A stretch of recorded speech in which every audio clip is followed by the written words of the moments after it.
There are two kinds of law on the earth, as I've said. One is called civil law, which is the law of the land, and one is called maritime admiralty, which is called the law of water.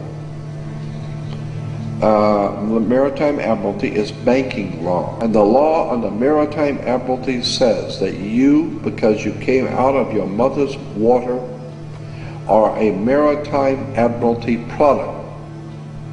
This is why the ship is sitting in its berth and it's tied to the dock, and the captain has to give a certificate of manifest to the port authorities, because money is changing hands. This is why when you were born, you have to have a birth certificate.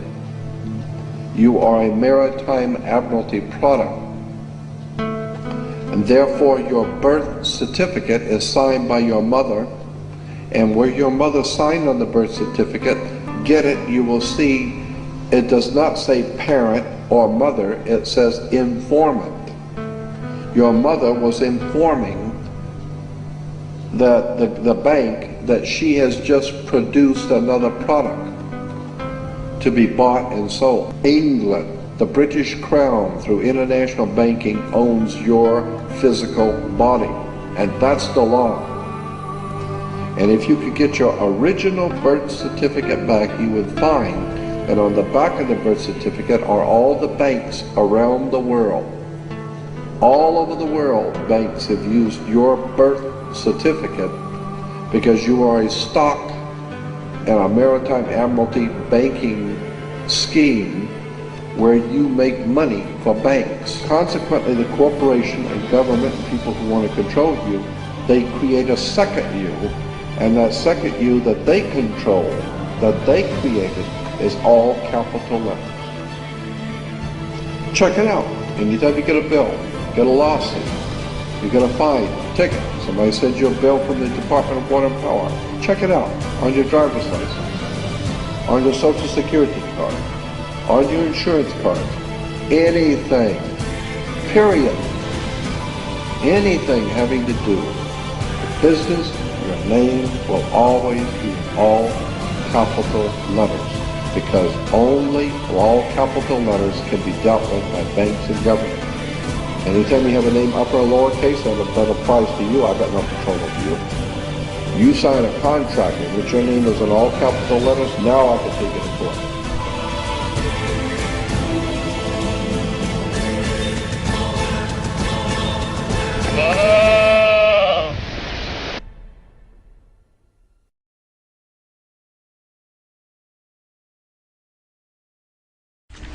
Who owns the rain? Turns out, not you. You're actually breaking the law if you try to capture rain falling onto your roof and pour it on your flower bed. A prominent Utah car dealer found that out when he tried to do something good for the environment. John Hollenhorst has the surprising story. Rebecca Nelson captures rainwater in a barrel and she pours it on her plants. We can fill up a barrel in one rainstorm, so it seems a waste to let it just fall into the gravel.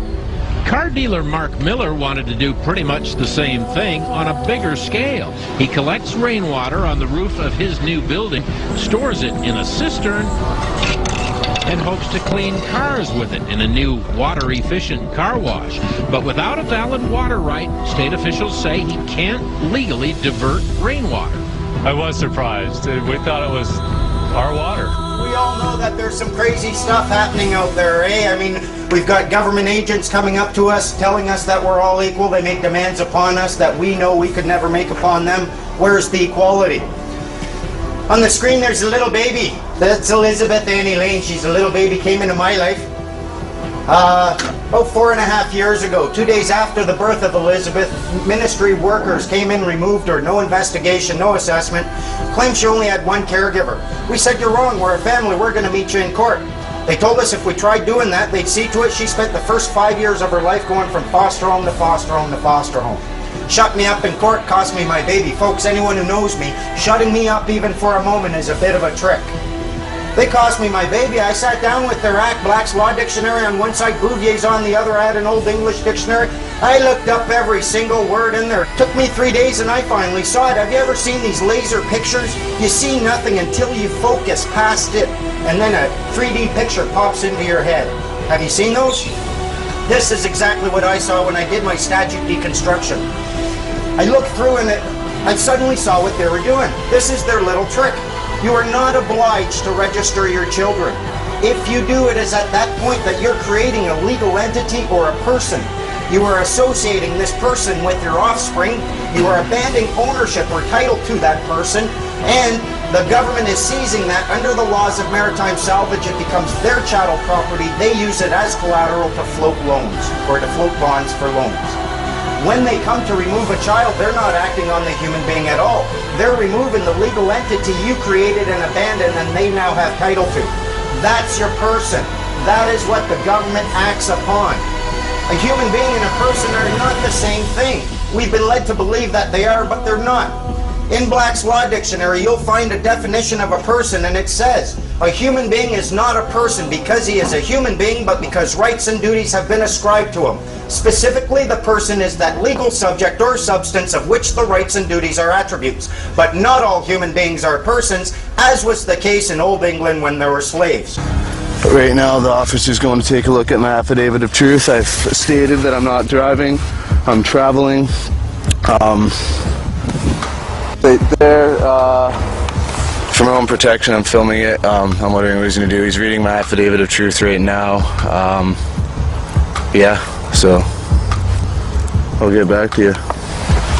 He's also stated that I'm under obligation to carry photo ID, which I'm obviously not. That's the officer right there, car 77.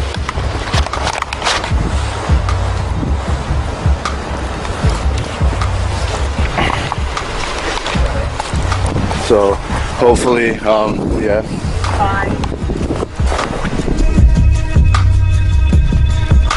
There we go, car 77.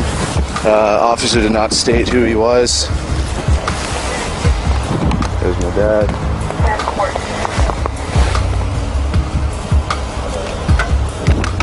Can you hold that? I don't have gloves.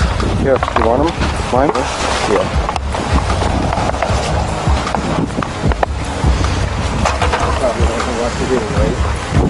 There's another police officer showing up. I've already informed the officers of my rights, this and that.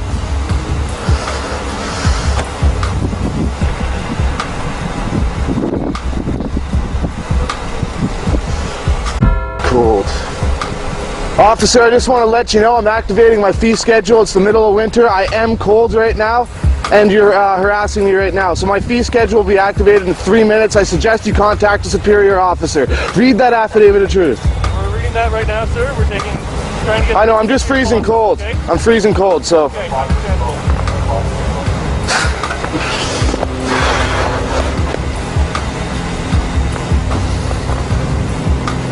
So, summed up, I've been pulled over. I guess the cops saw me right there.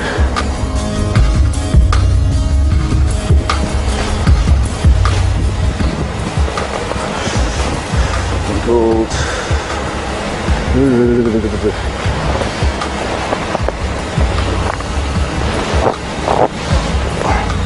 Here, hold that. And I'm not trying to be a dick. I'm trying to inform you. You're giving us a lot of stuff to review. I don't care enough to build a guy. He has no idea what's going on. Well, look at that. Like the one, at least they didn't have him handcuffed you. I know. That one guy was using. For the record, I also informed the officer I was operating under protest and duress. Hey, all those documents come back.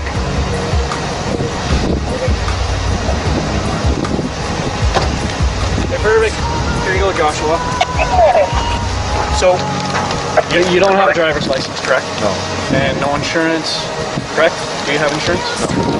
I'm working on that right now, doing it through, it's not a registered motor vehicle, right? So it's under you guys' jurisdiction. I'm not trying to cause trouble with nothing, but I am getting insurance on it, but it's through my society that I'm part of. Okay, perfect. So I don't, obviously, like, I only use it to travel around and get my girlfriend home from work and stuff like that. Okay. So once you go on to the highway, you need to have insurance. So take care of all the proper avenues that you need to take. And if I make a determination that charges are applicable,